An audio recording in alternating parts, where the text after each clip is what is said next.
Muy buenas noches a todas las personas que nos están mirando a través de las ondas de internet. Este es su estudio bíblico de este viernes y este es su pastor Alberto Vargas Vidor, que le corresponde estar la noche de hoy a participar con ustedes, a llevarles este estudio que hoy tenemos y que con referente a aquellas personas que en cierta manera han pasado por dificultades en la Biblia, ¿verdad? Y que han podido realmente en esas dificultades poder ver la mano de Dios y por supuesto ver que Dios ha estado en esa situación. Pero hoy yo me dediqué a buscar la manera de poder buscar una historia en la Escritura que les pueda ayudar a todos nosotros que estamos pasando por un momento tan especial aquí en los Estados Unidos, especial en el sentido de que muchos de nuestros hermanos están siendo perseguidos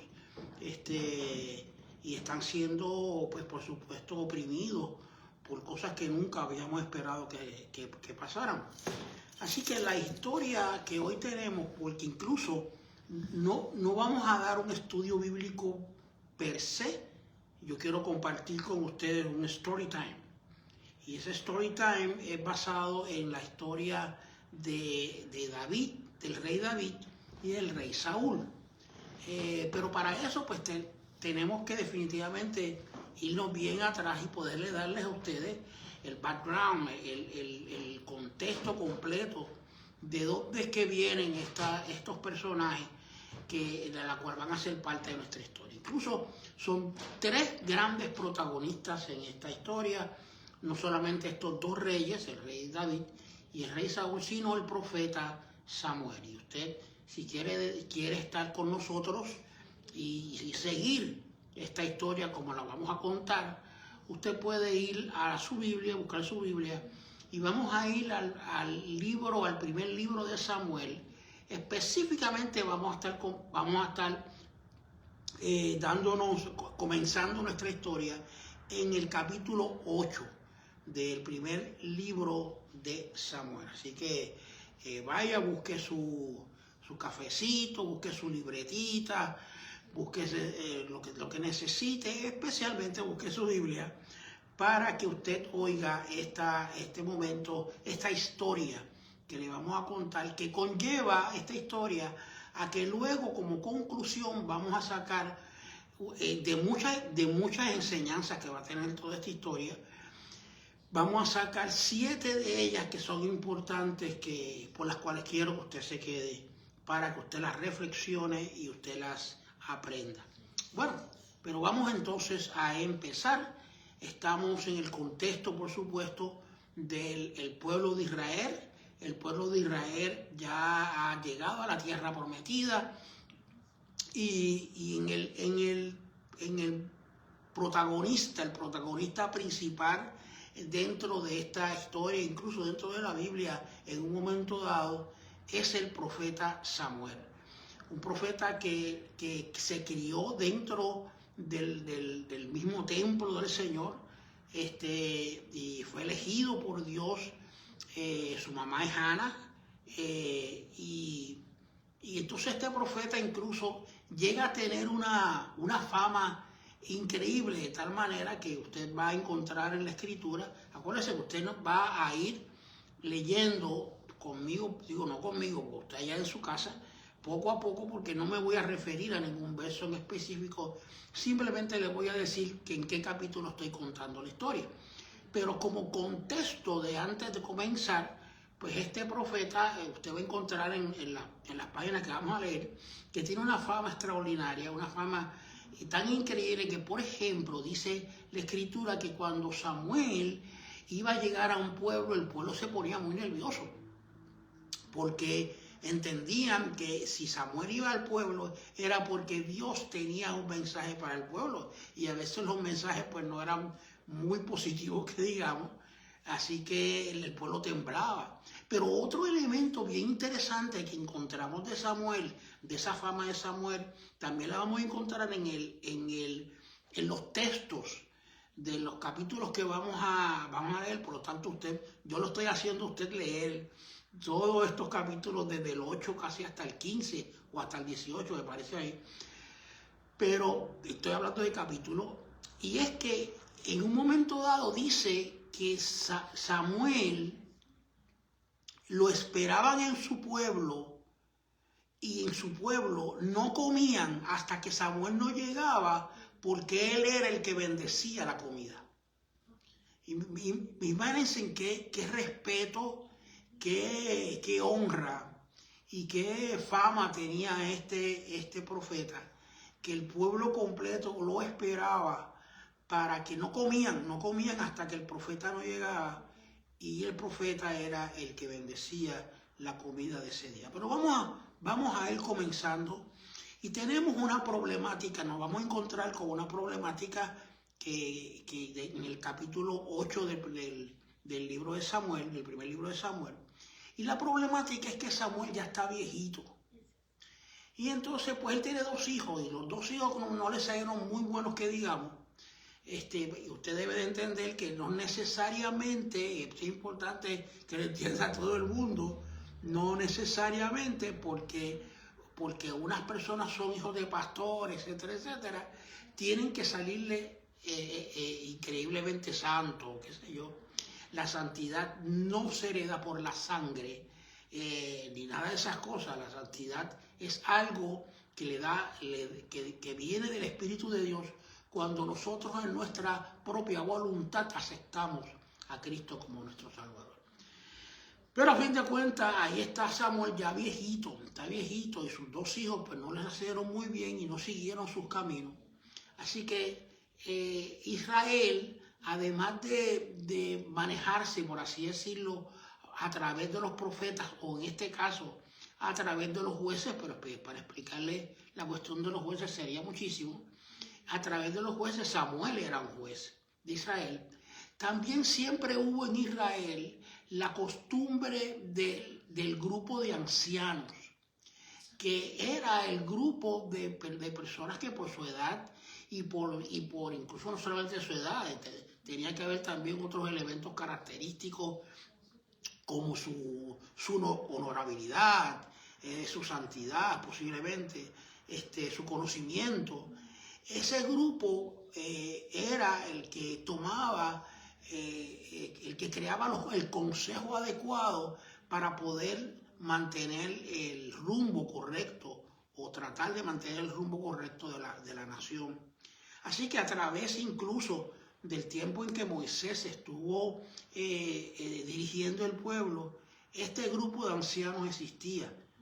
Ese concepto de los ancianos existían aún teniendo los jueces de Israel, etcétera, etcétera. Así que en este caso, los jueces del tiempo de Samuel se dieron cuenta de que Samuel estaba ya viejito, y por lo tanto por ahí ellos se reunieron y llegaron a una conclusión. Y esto es bien importante que usted, esta es la primera cosa importante que quiero enseñarle, que usted necesita saber. La conclusión por la cual ellos llegaron era que ellos necesitaban que Israel fuera dirigido por un rey. Israel no tenía rey. Israel, quien lo dirigía era Dios a través del profeta Samuel. Así que los ancianos dijeron, no. Nosotros necesitamos un rey. Pero quiero subrayar esta frase importante, que la van a encontrar en ese capítulo 8 de Primera de Samuel, porque ellos le dijeron a Samuel, nosotros necesitamos un rey como las demás naciones lo tienen. Así que los ancianos empezaron a cometer un error, y es a fijarse en cómo las demás naciones que no tenían a Dios serán dirigidas, y quisieron imitar a las demás naciones en ese sentido, y le pidieron entonces a Samuel que les pusiera entonces un rey. Según la escritura, usted sigue leyendo, se va a encontrar que Samuel se enoja y dice, pero espérate, ¿cómo va a pasar esto, no? Y Dios le dice a Samuel algo muy interesante. Mira, Samuel, Dios le habla al profeta y le dice a Samuel, mira, Samuel, no te enojes, ellos no te están rechazando a ti, ellos a quien me están rechazando es a mí, a quien están rechazando es a Dios mismo. Pero vete y dile que cuando ellos tengan rey, ellos van a tener que aceptar, vamos a llamarle los efectos secundarios de tener un rey. Y les enumera la cantidad de elementos que iban a tener que hacer al tener rey, que era que el rey había que servirle, había que tenerle un ejército, había que tenerle unas doncellas, había que tenerle una cantidad de siervos, había que cuidar ahora del rey y tenerle una cantidad de elementos que nunca habían tenido para que ese reinado fuera apoyado por la nación. Así que eso es lo que hace Samuel. Samuel va donde los ancianos y les dice, mira, si ustedes tienen rey, van a tener que tener todas estas cosas, ustedes van a tenerlas que tener para poder tener un rey. Y aún así, los grupos de ancianos llegan a la conclusión de decir, no, nosotros queremos rey como lo tienen las naciones. Así que aún así, con esa advertencia de Samuel, el pueblo no quiso oír, lo dice la Escritura, el pueblo no quiso oír la voz de Samuel, sino que ellos quisieron tener entonces rey sobre ellos.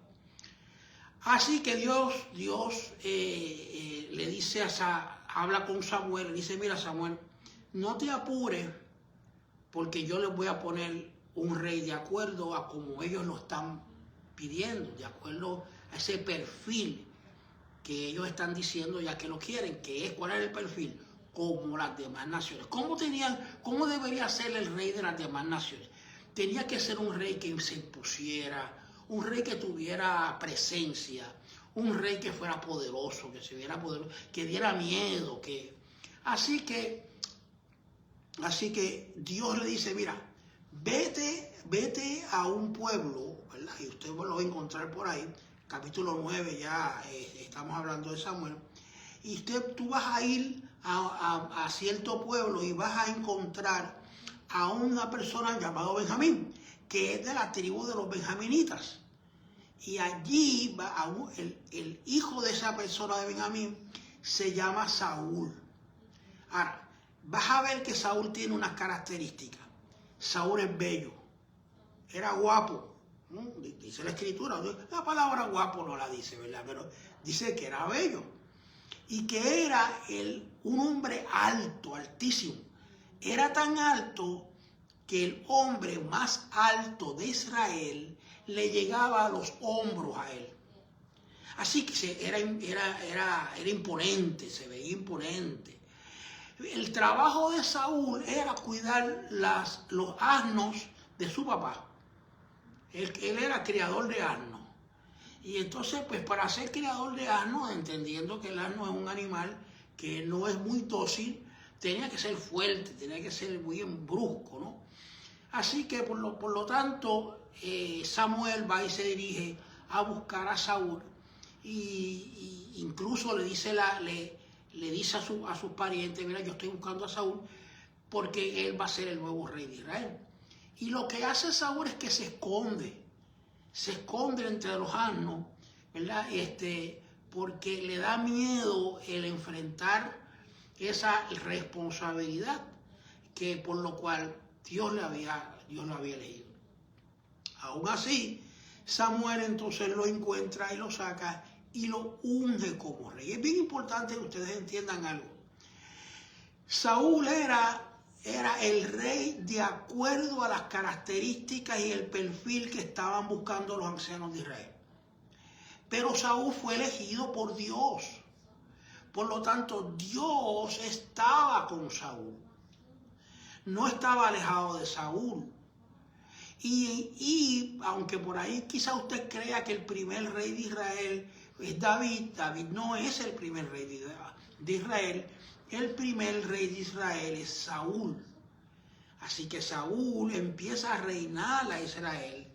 Y en ese reinado, por supuesto, lo más importante para el pueblo y para el rey era la seguridad. Por lo tanto, Saúl empieza a tener grandes victorias contra sus enemigos y de hacer tantas victorias, y empieza a tener grandes momentos, ¿verdad? Donde él y Dios pues están dándole victoria al pueblo de Israel. Así que todo va bien hasta ahí. Hasta que un día Mr. Saúl encuentra que tiene que guerrear contra uno de los pueblos que querían, por supuesto, guerra. Y entonces Dios le dijo, no te apures, yo voy a estar contigo. Lo único, le dijo Dios, por medio de Samuel, por supuesto, lo único es que tienes que darte cuenta de que ese pueblo está molestando mucho, por lo tanto hay que limpiarlo de la faz de la tierra. Yo te voy a dar la victoria sobre ese pueblo, pero tú vas a quitarlo, tú no vas a permitir que nadie quede vivo.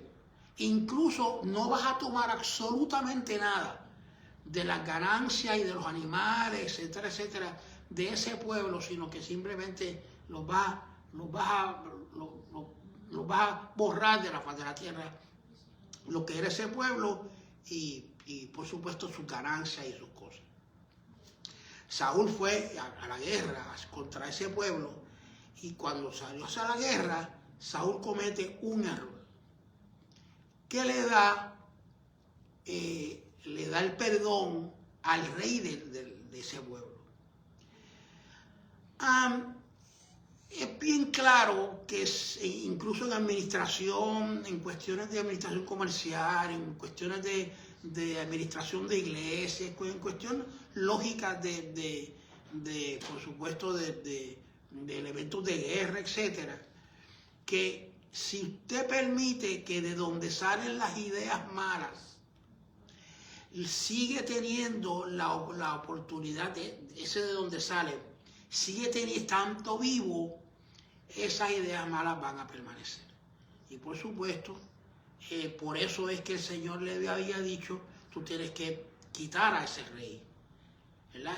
Pero Mr. Saúl le dio un free al rey de esa nación, y no solamente eso, sino que tomó todas las cosas buenas que tenía ese pueblo, hizo las vacas y los animales, etcétera, y se los llevó para él. Eso era exactamente lo que Dios no había querido que pasara.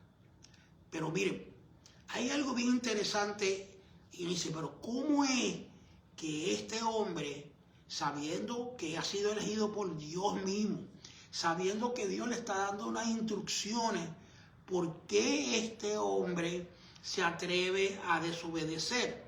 Bueno, es que si usted va a la Escritura y va a encontrar que antes incluso de eso, se da cuenta, este caso Dios, por así decirlo, que Saúl era un poquito terco.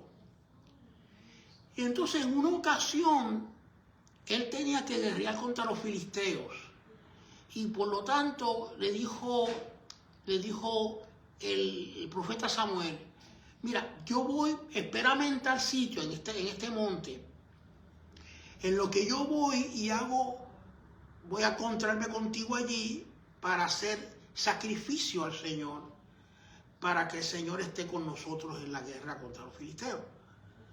Oh, sí, está bien, qué sé yo. A fin de cuentas, Samuel, el profeta, pues no llegaba. Y no llegaba, y Saúl se puso un poco nervioso. Él veía que abajo en el valle los filisteos estaban reuniéndose ya para la guerra, y el profeta no llegaba. Así que, de momento, lo que hace Saúl es que se le prende el bombillo mal prendido, y dice, bueno, pues vamos a hacer el sacrificio nosotros. Y si hacemos el sacrificio, y entonces vamos a la guerra, y no vamos a esperar a Samuel. Pero las instrucciones, cuando Dios da instrucciones, aprenda esto, por favor. Cuando Dios da instrucciones, Dios las da porque deben de ser esas instrucciones cubiertas al pie de la letra. La obediencia es importante para que Dios cumpla en nosotros su voluntad.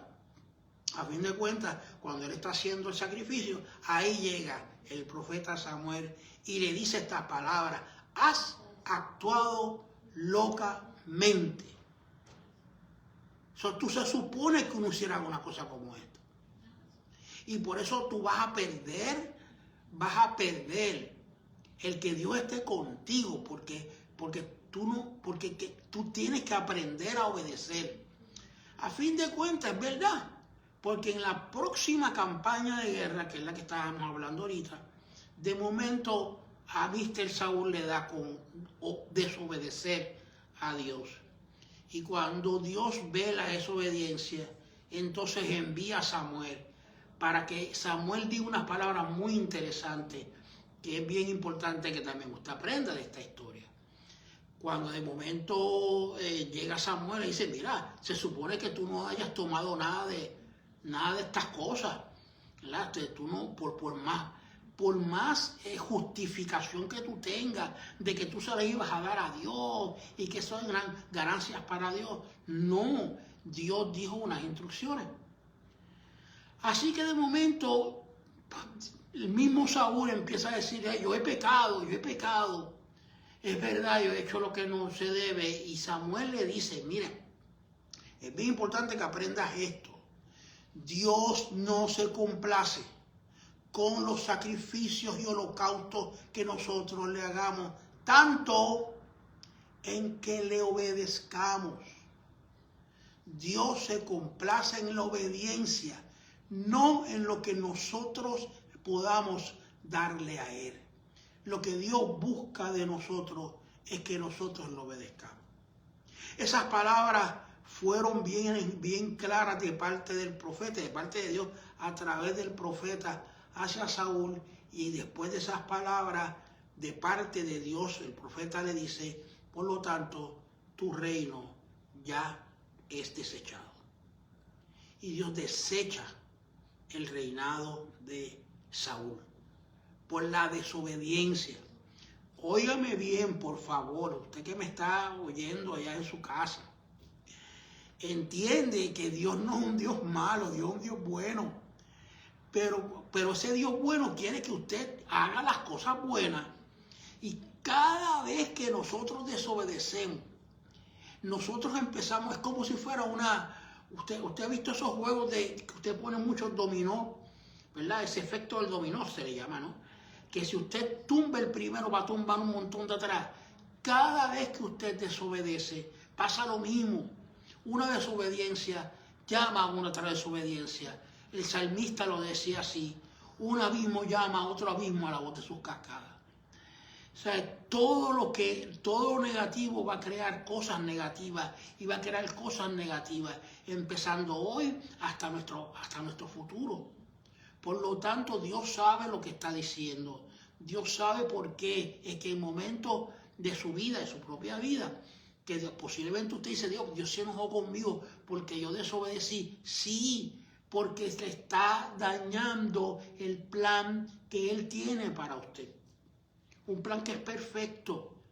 No dañemos ese plan para Dios. A fin de cuentas, si siguiendo la historia, ahora de momento Saúl es rechazado por Dios por la desobediencia. Así que nos encontramos ahora a Samuel totalmente lleno de una gran tristeza. Y ya vamos por ahí, por el capítulo 16, por ahí. Nos encontramos en una gran tristeza al profeta Samuel, porque Dios había rechazado a Saúl.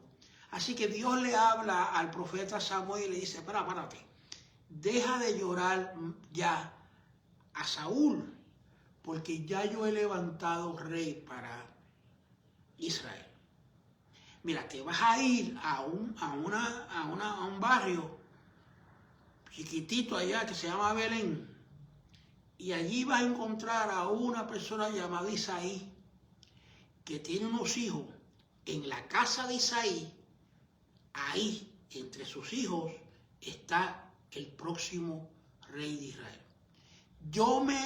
Dice el Señor, lo dice así, yo me he separado un rey conforme a mi corazón. Ya no era de acuerdo al perfil de los ancianos que decían que tenía que ser de acuerdo a como las demás naciones. Ahora Dios estaba separando el nuevo rey de acuerdo al mismo corazón de Dios.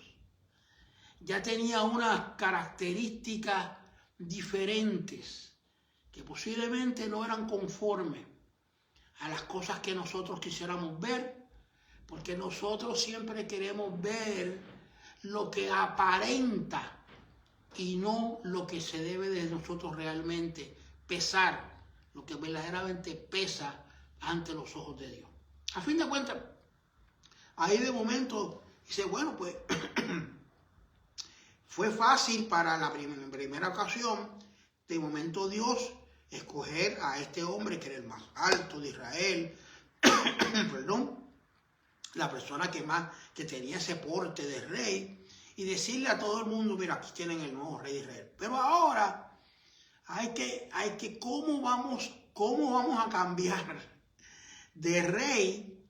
Y no cualquier rey, sino que vamos a buscar un rey de un pueblucho llamado Belén, de una familia que nadie conoce, y cambiarlo, y cómo eso va a pasar. Pero a veces nosotros no vemos en nuestros ojos, la gran mayoría de las veces, no vemos cómo Dios va a hacer su voluntad, porque la vemos como imposible. Pero Dios siempre tiene sus caminos. Así que Samuel se dirige hacia la ciudad de Belén, hacia la casa de Isaí. Y ahí Isaí tiene varios hijos. Y entonces pues le dice a Isaí, mira, yo vengo aquí porque yo vengo a ungir al nuevo rey de Israel. Vengo a escoger un rey conforme al corazón de Dios. Así que de momento Isaí dice, bueno, pues estamos hablando de mis hijos todos son soldados, son gente de guerra. Llámame al primero, Eliud creo que se llamaba. Y ahí llaman al primero, y ya el más alto, el más grande, el mayor, ¿verdad? De todos los hermanos. Y se presenta y de momento Dios le dice, no, ese no es. Y de momento Dios le dice algo bien interesante. Uno de los versos más hermosos para mí, que guardan un significado bien importante en mi vida. Incluso es uno de los versos que es ese link, esa conexión que yo personalmente tengo de la Escritura con el libro preferido para mí, para enseñar valores, que es ese libro que parece ser de niño chiquito, El Principito. Y es que el Señor le dice, mira Samuel, déjame enseñarte algo, le dice el Señor a Samuel. No mires a su altura ni a su parecer, porque Dios no mira lo que miran los hombres, porque Dios mira el corazón. Eso es lo que Dios mira del ser humano, el corazón. No lo grande, no lo inmenso, sino el corazón. Así que de momento pasan todos los hijos de este hombre y ninguno es, da esa casualidad que ninguno es.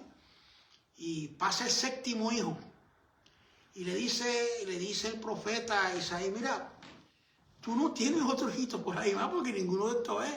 Bueno, yo tengo uno ahí que es medio flaco, que es pastor de ovejas. Este es como medio oído porque él se pasa cantando, tú sabes, con una lirita.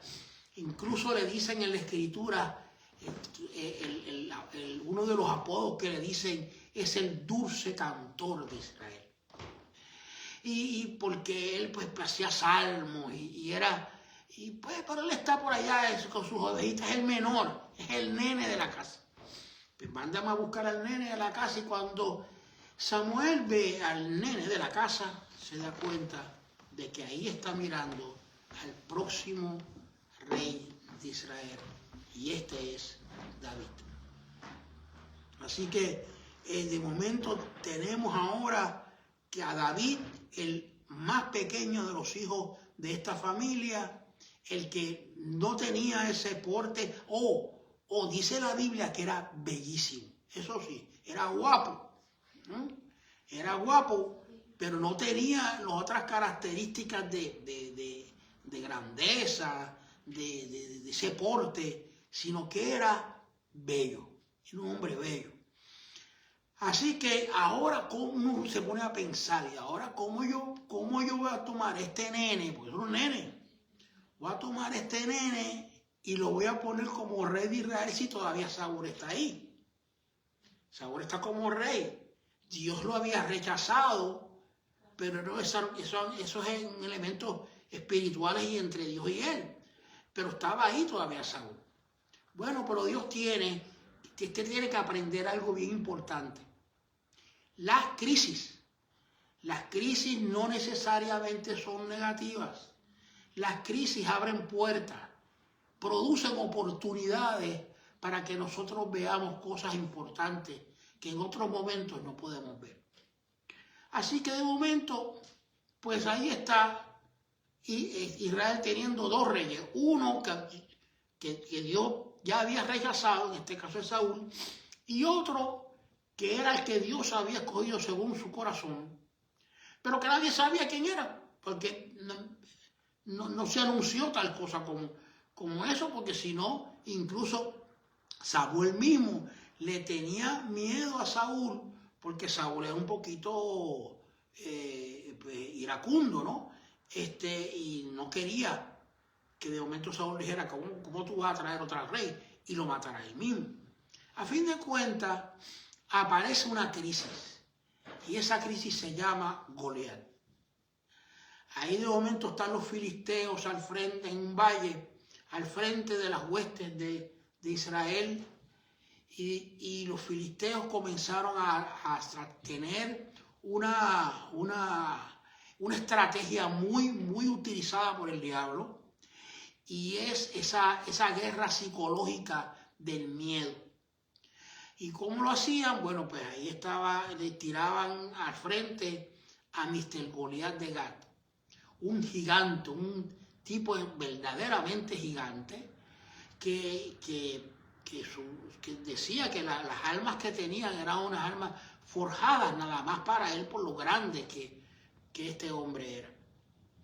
Y salía cada rato este hombre diciéndole a todo Israel, vengan, tráiganme a alguien, pelee conmigo, y si me gana, pues ustedes van a ser entonces los ganadores de esta guerra.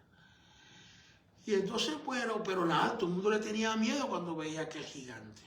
Y uno de los que le tenía miedo era el más grande de Israel, Saúl. Se supone que Saúl posiblemente no era tan grande como Mr. Goliat, pero era imponente. Se supone que él... Bueno, pero entonces, ¿cómo diantre íbamos a pegar esta historia con el Mr. David? Bueno, los hijos del papá de David eran guerreros y estaban en la campaña militar contra los filisteos. Estaban allí, estaban viendo todo este show de cada vez que Goliat salía a tratar, ¿verdad?, de intimidar a la gente de Israel.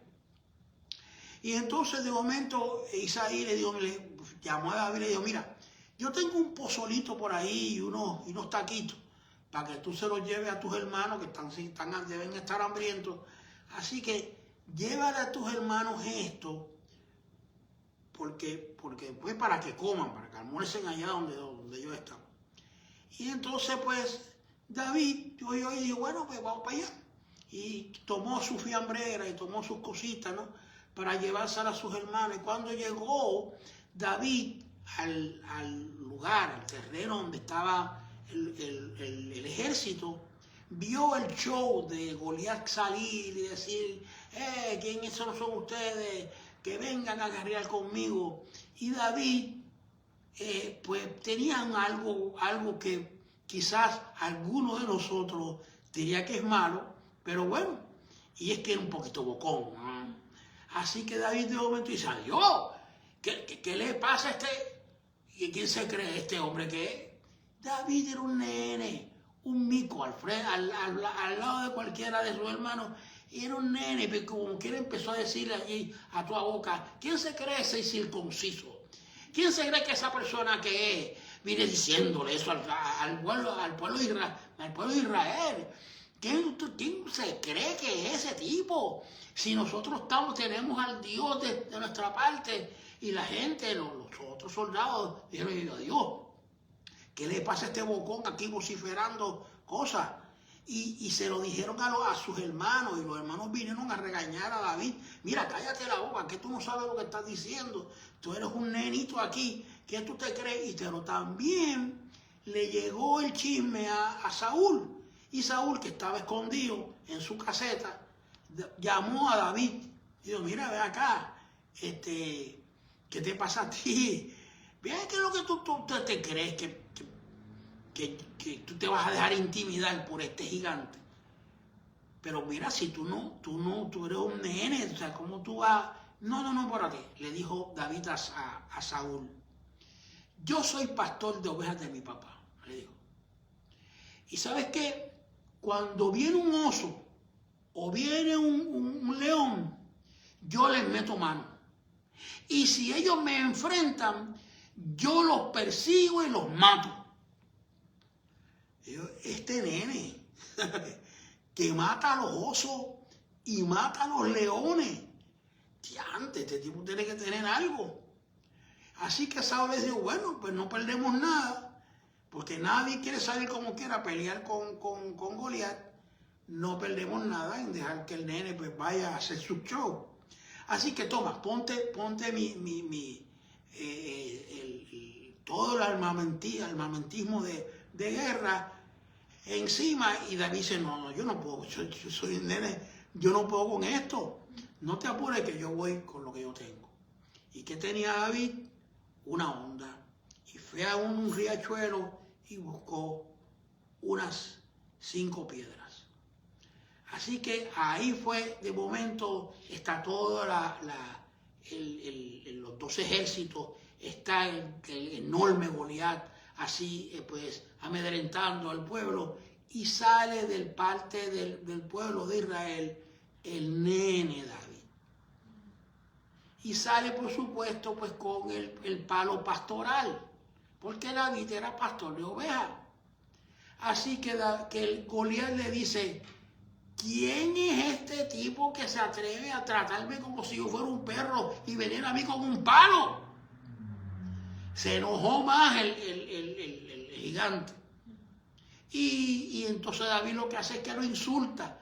Mira, tú que te crees tú que tú eres un incircunciso, que tú vienes a amedrentar a Jehová Dios de los ejércitos.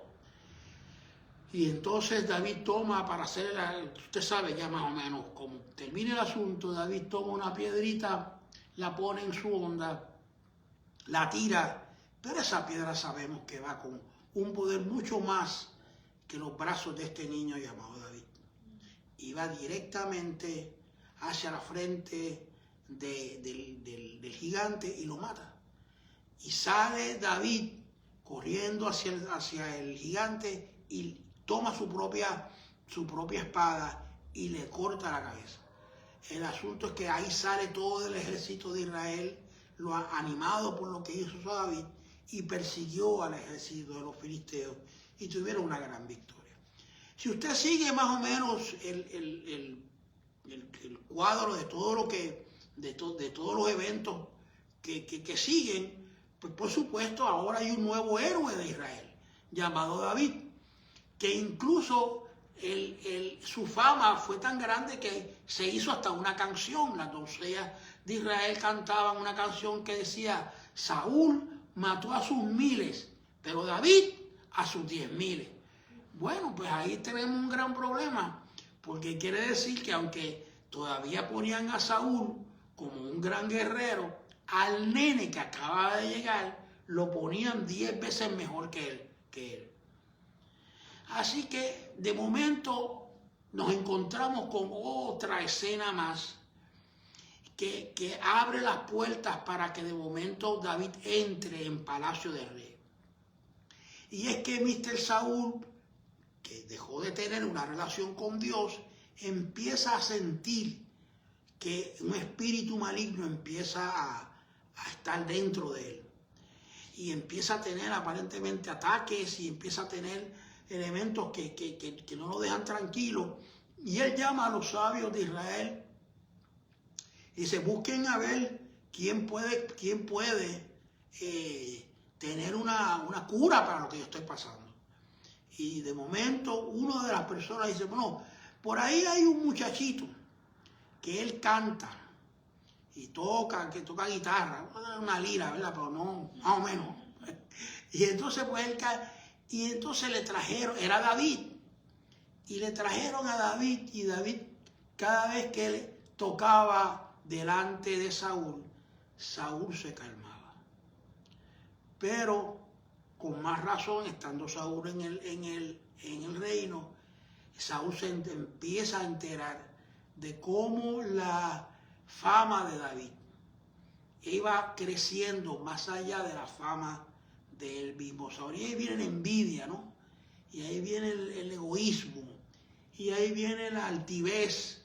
Y ya que Saúl lo atacaba un espíritu maligno, todos esos elementos hicieron efecto hasta el punto que Saúl decide matar a David. Y lo persigue. Y ya estoy terminando nuestra historia, porque hasta en esta parte, aunque la historia sigue de David, no le voy a seguir la historia de David, yo quiero que ustedes vean este elemento de Saúl y David. Y es que cuando de momento Saúl persigue a David, pone una obsesión, hay una obsesión en matar a David. Y llega un momento dado donde David tiene que huir. A todo esto nos vamos a encontrar con que David es el mejor amigo del hijo de Saúl, llamado Jonatán. Pero esos son otros 20 pesos, no podemos hablar sobre esta preciosa amistad que tienen. Pero a fin de cuentas llega un momento dado donde David sabe que las huestes de Saúl, que están persiguiendo a él, se duermen, se hacen como guarida para dormir en unas cuevas. Así que de momento David va por la noche y así calladito se acerca donde está Saúl durmiendo y le corta un cantito del manto del rey como evidencia de que él estuvo ahí. Y entonces cuando al otro día David le envía la evidencia: mira, yo te pude haber matado y no te maté, yo estuve allí, yo te pude haber matado. Y la gente dice: pero ¿por qué no lo mataste? Porque si yo levanto mis manos en contra del ungido de Jehová. Y esa es la última enseñanza que yo quiero que ustedes entiendan de esta historia de David. Jamás pudiendo hacerlo, incluso entendiendo que ya Saúl no era el rey de Israel, sino que el rey legal de parte de Dios de Israel era el mismo David, y David entendiendo que lo estaban buscando para matar, que Saúl era un impedimento para que Israel echara hacia adelante. David jamás se levantó en contra de aquel que Dios había puesto como rey, porque lo que Dios pone, quien lo tiene que quitar es Dios, no el hombre.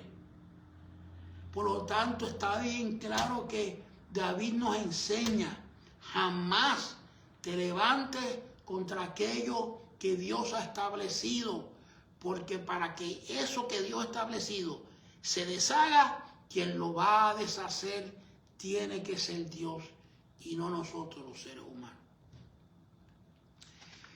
Esa es la historia que yo quería traerles a ustedes a través de este estudio de hoy. Y esa historia nos lleva a 7 importantes enseñanzas que les voy a leer para terminar este estudio de esta noche. La primera, no tratemos de imitar al mundo. Aunque lo imitable sea bueno y lógico, siempre tendrá efectos secundarios que serán dañinos. No imites al mundo. No importa si el mundo, lo que está haciendo es bueno, no lo imites. Dios tiene una mejor manera de hacer las cosas. Número 2, cuando los seres humanos rechazan las enseñanzas de Dios, no rechazan a los que le enseñan, sino a Dios mismo. Por lo tanto, esto es para nuestros amigos pastores, maestros, nuestros cristianos. Cuando te rechacen a ti, no te están rechazando a ti. No lo tomes en lo personal. La gente realmente a quien rechaza es a Dios.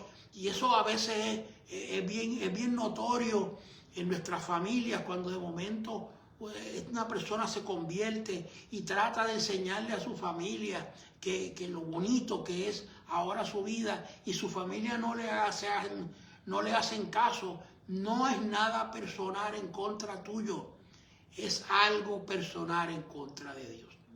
Por lo tanto, no te metas, es algo entre ellos y Dios. Número 3, Dios no se agrada de nuestros sacrificios. A Dios le interesa nuestra obediencia, mucho más que cualquier cosa que nosotros podamos darle a Él. Por lo tanto, la obediencia vale más de todos nuestros actos físicos que podamos nosotros darle a nuestro Señor. El próximo, el poder de Dios no consiste en lo que tengamos, consiste en tenerlo a Él. No es con espada, no es con ejército, sino con su Santo Espíritu es que nosotros tenemos la victoria. Por lo tanto, el poder de Dios no consiste en nada que nosotros podamos tener, sino en si tenemos a Dios de nuestro lado. Y la próxima, la apariencia, ni nuestra manera de ver lo bueno y bonito, no es la manera en que Dios ve las cosas. Los verdaderos líderes no son los que tienen apariencia de liderato, sino los que tienen los frutos del Espíritu. Por lo tanto, no te dejes llevar por la apariencia, por los gritos de alguien, que tú veas, gloria a Dios, qué sé yo. Y mira bien que realmente más que eso, más que eso, está el hecho de los frutos del Espíritu. Son los frutos los que usted tiene que estar mirando de las personas, no las acciones, no cómo se mueve en el altar, no si predica bien o predica mal, es los frutos del Espíritu. Y la penúltima dice, Dios no mira lo que mira el hombre, esa es la preferida mía. Dios no mira lo que mira el hombre, Dios mira el corazón. Y la última dice, nunca te levantes en contra de Dios ni de su ungido, pues Dios siempre estará al lado de lo que Él escogió. Esas son las 7 enseñanzas que yo quería que usted se quedara con ellas. Ahí tenemos del capítulo 8, todo esto que hemos hablado es del capítulo 8 al capítulo 24 del primer libro de Samuel. Tiene mucho que leer ahí, porque en medio de todo eso hay tremenda y hermosa enseñanza. Espero que haya aprendido.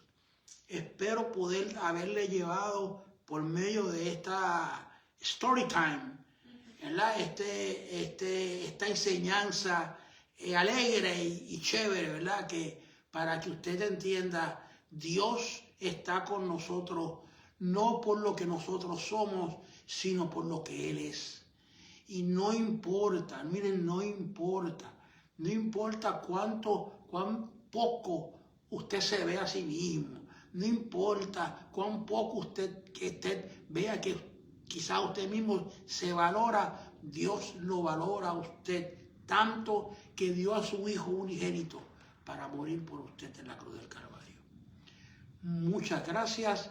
Este ha sido el pastor reverendo Alberto Vargas Vidó de la Primera Iglesia Bautista de Renovación, con este viernes diciéndole: Dios lo bendiga, Dios te guarde y nos vemos el próximo viernes.